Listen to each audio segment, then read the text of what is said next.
Sí, de todas maneras, claro, pongámonos en contexto y recordemos ya a principios del 43, en el momento en el que nos encontramos, en el que ya los alemanes, pues, no sé cómo decirlo, se han dado cuenta de que en el frente oriental van muy mal las cosas, que nada va a que nada va a salir según lo planeado, y es cuando ya se entra en la famosa guerra total, y a partir de aquí es todo lo que has explicado tú, de que ya se empiezan a reclutar masivamente a toda la población de la cual pues los alemanes pueden echar mano por esta necesidad total de tropas en el frente, en el que también se van a crear legiones estonias, legiones croatas, se crea también la Mm. famosa división dentro de la Waffen-SS con ucranianos, la Galice, ¿no? Me parece En Galicia, que, sí. que se llama, pero ya todo esto ya digamos que, como estás comentando tú, ya es un poco fruto de la necesidad ya De la necesidad. prácticamente total. Ujú. Sí, hay que tener en cuenta, claro, nos engaña muchas veces la perspectiva, y es que como sabemos cómo acabó la guerra, puedes decir, bueno, si ya una vez que no has conseguido el Cáucaso, ya la guerra sabes que no la vas a ganar. Eso es cierto. Yo creo que todos los alemanes, una vez que han visto que no han conquistado el Cáucaso, saben que la guerra no la van a ganar, porque no tienes el petróleo. Ahora, tampoco significa que la vayas a perder. Puedes, puedes acabar en tablas. Hay muchas guerras que han acabado en tablas, ¿no? Y puesto que se trata de una guerra de desgaste, ahora es una guerra de desgaste, los criterios pasan a ser muy distintos. Se trata de tener cuanta más gente mejor, ¿eh? Porque estás contendiendo con países del tamaño de Estados Unidos o de la Unión Soviética, pero también el Imperio Británico, ¿no? Que tienen todos ellos una potencia demográfica tremenda, ¿no? Entonces, ahora hay que tirar mano de todo. Y cosas que en otro momento hubieran parecido un tabú, un tabú auténtico, se empiezan a poner en marcha. Y son muchas iniciativas muy distintas en cuanto a su organización, pero todas tendentes a lo mismo, reclutar gente, que obligan a los alemanes a ir enterrando a los SS, a ir enterrando elementos y más elementos de su ideología, ¿no? Por ejemplo, en los países bálticos, que es un tema muy llamativo, los alemanes, que habían sido la minoría feudal, aristocrática, que había dominado eso desde la Edad Media, incluso bajo el Imperio zarista, tenían muy mala opinión sobre la población local, estonios, letones, lituanos, porque estos señores habían sido unos rebeldes contra el dominio germánico, ¿no? Así es que en todos estos países las relaciones entre los autóctonos, por ejemplo, los letones, y los alemanes eran malas, no, lo siguiente, era un desprecio y un odio mutuo. Pero, bueno, estos países a la vez han experimentado la ocupación soviética y saben que es casi imposible que haya nada peor que eso. Y los alemanes dicen, pues vamos a tener que contar con esta gente. Y empiezan a permitir el alistamiento de voluntarios en estos países. Para esto hay que comprender un poco lo que decía al principio, y es que Himmler no solamente es jefe de las SS, también es jefe de la policía. ¿De acuerdo? Entonces, la policía alemana, al entrar en los países bálticos, ha descubierto que hay una masa ingente de gente dispuesta a colaborar en tareas policiales con los alemanes. Y han montado la intemerata de batallones estonios, letones, lituanos, hasta tal punto que allí no hay ni resistencia, ni partisanos, ni nada. Todo está perfectamente bajo control. Y Hitler, que ve esta realidad, dice, han empezado a organizar estos batallones en noviembre del 41. ¿De acuerdo? Himmler, que ve esta realidad, dice, caramba, estos chicos, oye, me podrían venir muy bien también para las Waffen-SS, ¿no? Y empieza a producirse este trasvase desde las fuerzas de policía, fuerzas organizadas por la policía, hacia fuerzas que quedan ya encuadradas en las Waffen-SS, ¿no? Y todo el mundo más o menos, cuando tiene uno un poquitín de conocimientos sobre estos temas, sabe que hubo 2 divisiones letonas dentro de las Waffen-SS, un cuerpo de ejército. Y sabe todo el mundo que hubo una división estonia. Pero, por ejemplo, es menos conocido que a mitad de camino entre las fuerzas organizadas por la policía y fuerzas organizadas por las Waffen-SS, tanto en Estonia como en Letonia se crearon los llamados regimientos de guardias fronterizos. Estos regimientos, la denominación oficial era larguísima: SS Granischut Regimenter letón o estonio, ¿de acuerdo? En su denominación tenían las siglas SS. En la práctica eran fuerzas de la policía. ¿Por qué te subrayo esto? Porque decimos una división estonia, 2 divisiones letonas. De hecho, si hubiera habido personal para encuadrar y para instruir y para equipar, lo que se habría organizado, porque gente había, eran 3 o quizá 4 divisiones letonas y 2 o quizá 3 divisiones estonias. Pero ya estamos en la fecha en la que estamos, ¿de acuerdo? Ocurre lo mismo en otro ejemplo que acabas de citarme. Si ya era un tabú lo de reclutar bálticos, ¿qué te iba a decir lo de reclutar eslavos? O no, eso nunca jamás. Calla, calla. Si los eslavos son un termensch. Pues empieza a romperse el tabú y se crea la división que tú has citado antes, la 14ª, la división Galizien, ¿de acuerdo?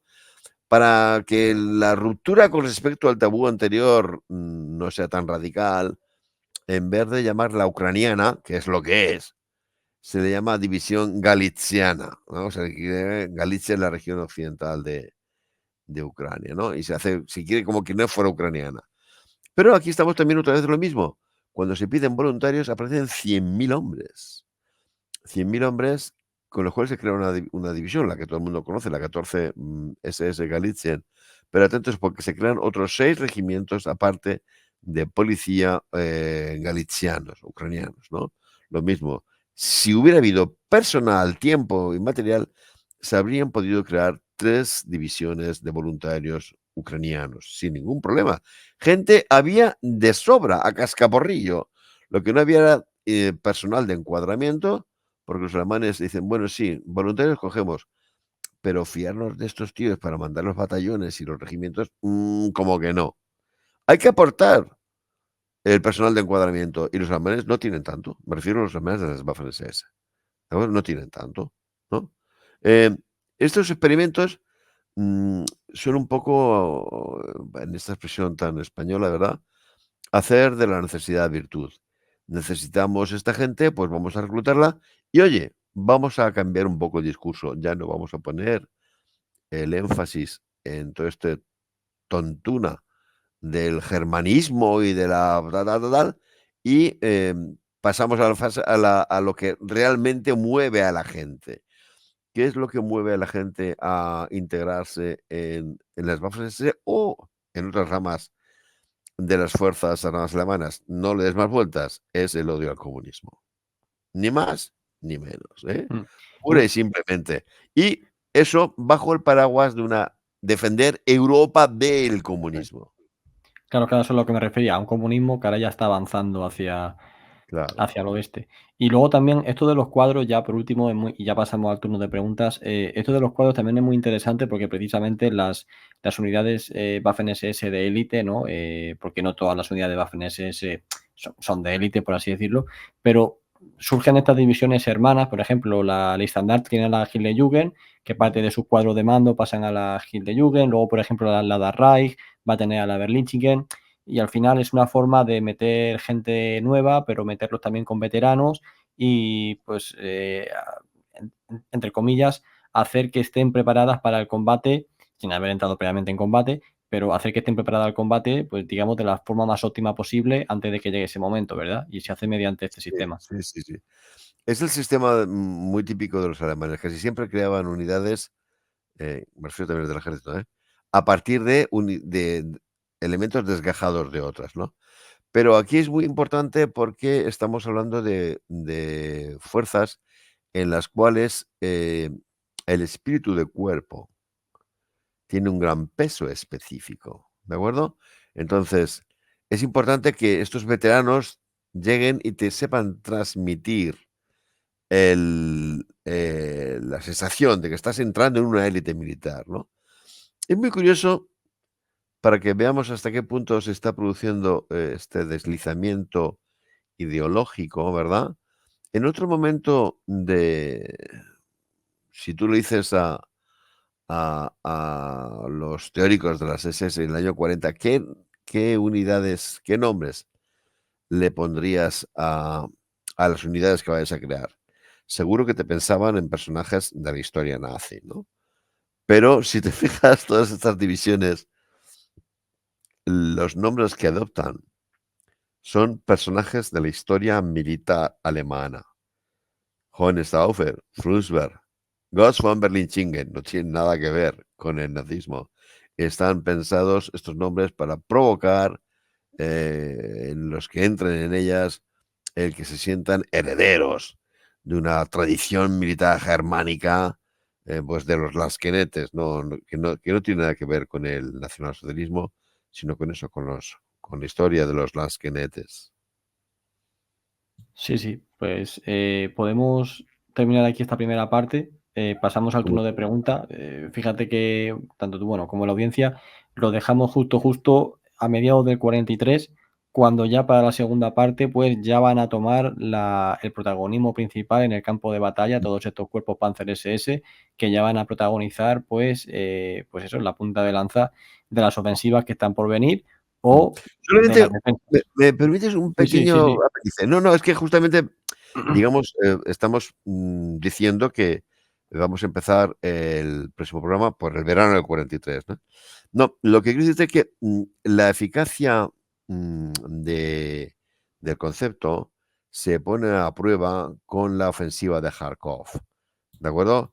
Lo que parecía imposible, que es a un ejército rojo que se había venido arriba con lo de Stalingrado y que, bueno, parecía imparable, pues se le vapulea en Kharkov. ¿De acuerdo? Dicen, joder, hemos dado con el concepto. Sí, señor, este cuerpo Panzer ha sido capaz de revertir la situación. Efectivamente, si tú te dedicas a analizar la operación simplemente con las flechitas, papá me decía, qué maravilla, qué bien operan y qué bien lo hacen. El problema viene cuando ves los niveles de bajas. Claro. Claro, es que las unidades que entran en Kharkov eh, pues se han volatizado. Los niveles de bajas que han tenido son tan tremendos. Luego, el concepto funciona, sí, pero nos plantea un problema. Y es que estas tropas no las puedes emplear constantemente. Tienes que sacarlas con frecuencia del frente y mandarlas a retaguardia, a reconstituirse y a reequiparse, porque aunque sean capaces de revertir la más difícil de la situación táctica, pues las bajas que encajan son tremendas, ¿no? Es lo que decíamos siempre, ¿no? El espíritu de agresivo, la tal, se paga en sangre, ¿no? Ahora Sí, sí sí. que ya termino ya Sí, sí, claro. las preguntas que quieres pasarme. Sí. Sí, pues pregunta a Leandro que, bueno, a nivel personal, ¿cuál consideras que fue la unidad SS más temida por los aliados? O la que más eficacia tuvo en el campo de batalla, también se puede tirar por Vamos a ahí. ver, como historia global, la que tiene una historia más impresionante es la Das Reich, la que vamos a llamar la división Das Reich, ¿no? Porque ya está constituida como división en la campaña de Francia, ¿no? Se constituye como división mucho antes que la ley estandarte, ¿no? Desde luego es muy llamativa la ley estandarte, ya no por casualidad dedicamos un programa de tu Sí, canal, pero posiblemente la división Das Reich sea la que más miedo metiera. vale. Y luego también pregunta una segunda pregunta, que si es cierto de que muchos de los miembros Waffen SS escaparon a Sudamérica. No, no, eso es Sí, sí, sí. Sí, vamos, que la se capturó. mayor. Claro, los soldados de las Waffen-SS los habían etiquetado prácticamente como si fueran todos criminales de guerra, lo cual es absurdo. porque ya te digo que en el año 44 y 45 se reclutaba como se reclutaba. La mayor parte de ellos, bueno, los campos de concentración para prisioneros de guerra, donde tuvieron un trato aberrante, contrario a las leyes de la guerra, porque no se les podía haber tratado así. ¿De acuerdo? Pero como se dio en Nuremberg, esto de condenarlo como organización criminal, automáticamente todos los miembros serán criminales. Me parece una aberración jurídica condenar como organización criminal una organización en la cual hay 1 millón de hombres, muchos de los cuales están ahí porque les han mandado a estar ahí, ¿no? Pero hay un proceso de demonización o diabolización de los cuales van a ser especialmente víctimas las soldados de Waffen-SS. Sí que ocurre que, pero esto no tiene que ver con las Waffen-SS, que gente de la que está metida en el aparato represivo, en el tema de campos de concentración, van a intentar escabullirse e irse a América. Yo creo que el ejemplo más famoso es Eichmann, ¿verdad? Pero esto tiene muy poco que ver, no tiene nada que ver con las Waffen-SS.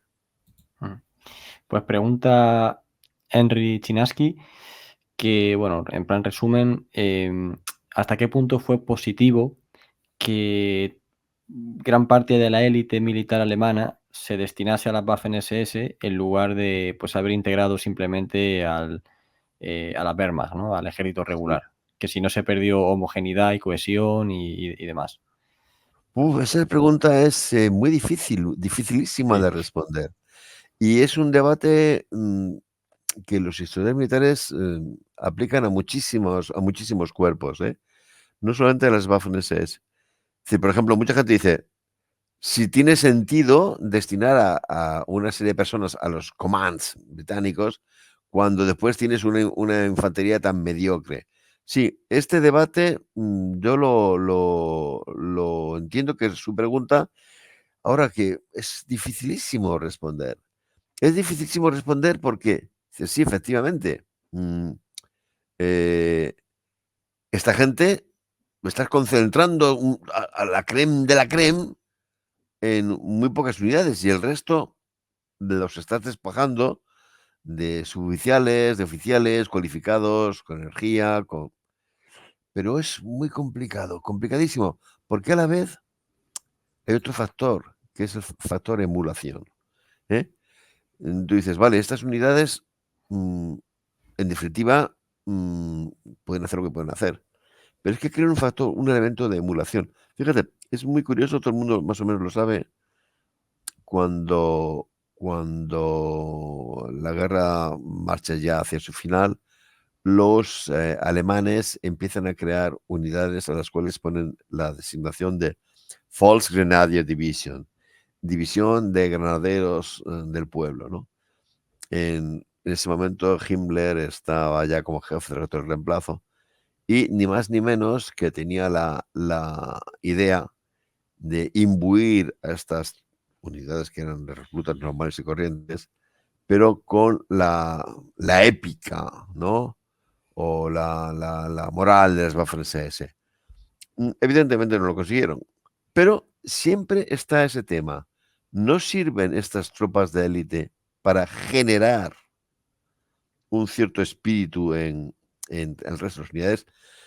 Porque no, quizá quien no conozca las interioridades de la vida militar le pueda sorprender, pero mira, por ponerte un ejemplo típico de nuestra historia militar española, el pique que hubo siempre entre los legionarios y los regulares, ¿m? Que tú lo ves desde fuera y te puede parecer hasta absurdo, un poco cómico. Y sin embargo, está comprobado, funciona. A eso le da un plus de espíritu de lucha a las unidades. Luego, la pregunta de este señor oyente es extremadamente inteligente y muy bien planteada, pero yo no soy capaz de darle una respuesta tajante, ni sí, yo ni creo que nadie, ¿sabes? Yo he no, no. leído versiones para todos los gustos. Mm. Pues pregunta Edward si es cierto que las Waffen SS tenían su propia cadena logística y si eso obviamente pues hacía que se enemistasen con otras unidades de la Wehrmacht que pues se picaban con ellas, ¿no? Por este mejor trato que se les daba. Sí. Es un poquito complicado de decir, porque sí que tenían una cierta cadena logística. Sí, tenían sus propios uniformes, tenían sus... pero las raciones las daba el ejército y el combustible lo daba el ejército, ¿entiendes?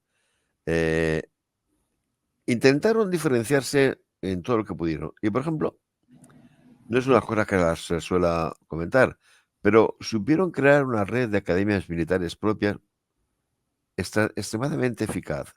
Eso se suele olvidar y es muy importante. Crearon sus propias red de academias militares para todo, para artillería, que puedes decir, ¿qué sentido tiene si los cañones son iguales? ¿No? Pero tanto como una cadena logística propia, eso es un poquito exagerado. ¿Eh? Las Waffen-SS no tenían autonomía a la hora de producir alimentos, ni de asignar combustibles, ni recambios de ruedas. ¿Entiendes? Ahí dependían de lo que el ejército les asignara. Mm. Pues ya la última pregunta comenta Nemesio, bueno, que esto también lo analicé yo precisamente el otro día con respecto a la película del soldado Ryan, que viene a comentar que en todas las películas de Hollywood es característico que siempre se enfrentan a unidades de las Waffen-SS. Y precisamente también en la película del soldado Ryan, que me parece que el combate tiene lugar el 12 o el 13 de junio, salen enfrentándose nada más y nada menos que Normandía a la Dark Reich, que además salen los símbolos de la Dark Reich en los carros de combate con los que se enfrentan, y claro, y la Dark Reich no llega hasta finales de junio, pero siempre está pues eso que representan en Hollywood de, estamos combatiendo contra las Waffen-SS, o sea que eso al fin y al cabo dice mucho de el prestigio que se le sigue dando hasta en las películas de Hollywood, aunque ellos obviamente lo tiran por otro lado, pero bueno, que no deja de ser esa la intención, ¿no? Al fin y al cabo. Sí, sí, sí. Bueno, los alemanes también con eso jugaban mucho. Me explico. Mm. Cuando, cuando ya se ha producido la ruptura del frente y están avanzando los aliados, ¿no? Envían hacia París a dos pequeñas unidades SS, de las Waffen SS, a las cuales pomposamente, ni más ni menos, les llaman 25 y 26 División Panzer SS, ¿no? El personal de transmisiones de estas unidades está simulando un tráfico intensísimo para, para dar la impresión de que son lo que son, de que son estas divisiones, ¿no? En la práctica, después, a la historia han pasado como brigadas. Pero en la práctica eran regimientos. ¿Cómo se han formado estas unidades? Bueno, el tema es de cada unidad de depósito en Alemania, de las Waffen-SS, me explico, o de cada academia, se ha pedido que envíen un contingente para crear estas unidades de intervención del arma, ¿de acuerdo? Pero saben que generan tal pánico que se les da esta división, estos nombres falsos, 25 División Panzer SS, bueno, y montan un pánico, madre mía, el cuartel general de Eisenhower aterrorizado. Y muchas historias hasta que ya dejaron de contarlo, porque descubrieron que estaban haciendo el ridículo. Cuando, cuando Leclerc avanza sobre París, ¿no? Que llega a París, todo el mundo lo sabe, porque querían que entraran los franceses. Dijeron, para aquí, los norteamericanos, y que pasen estos tíos. Pues cuando avanzan sobre París, dicen, es que venimos a liberarlos porque van a atacar dos divisiones Panzer SS, que no existían más que en la imaginación calenturienta de algún mando alemán que ha sabido organizar muy bien esta jugarreta. Sí, sí, causaban estupor. Y si no Sí. las sabía, se las inventaban.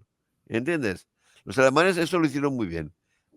Jugar con esta baza del pánico que provocaban. No, no, es que de hecho, o sea, el sistema de inteligencia aliado ya a partir de esta fecha, mediados del 44, para saber por dónde iban a atacar los alemanes, se centraban en localizar dónde estaban estas divisiones de las Waffen-SS, porque sabían que era la punta de lanza. Entonces, Sí, obviamente, sí, sí. es mucho más fácil localizar un par de divisiones de élite Waffen-SS que no ver el resto del conjunto del ejército alemán. Y luego también la capacidad con la que cada una de estas divisiones se recuperaba después de ser despedazada en combate, recuperada en Alemania y vuelta a ser enviada al combate, ¿no? También les servía para medir la capacidad de recuperación que conseguía, que continuaba conservando Alemania. O sea que efectivamente fueron un indicador, por así decirlo, fueron un indicador. Pero yo digo que Y cuando a la pregunta del oyente anterior, ¿esto valía la pena? Claro, es que ahí te metes con factores imponderables, porque, claro, dices, no, no, mira, mejor destinar toda esta gente a unidad. Pues no vas a poder jugar con este factor, ¿eh? De asustar tremendamente, simplemente para decir, ¡que van SS! Y los demás muertos de pánico. Con ese factor no podrías jugar. totalmente. Pues nada, pues si te parece ya lo podemos dejar aquí y ya pues lo enlazaremos dentro de muy poco con la publicación del segundo programa, donde ya por así decirlo nos vamos a meter pues un poco más en batalla y en operaciones militares, que de aquí para atrás pues ha sido un poco más hablar de estructura, origen, organización, significado, etcétera, etcétera. Así que nada, pues oye, espero que el programa os haya gustado a toda la audiencia y a ti también, Carlos, que te lo hayas pasado bien y ya Sí, lo sí. dejamos ahí preparado para el segundo. Venga, pues encantado de saludarte a ti y a tu público. Un saludo a todos. Hasta la próxima.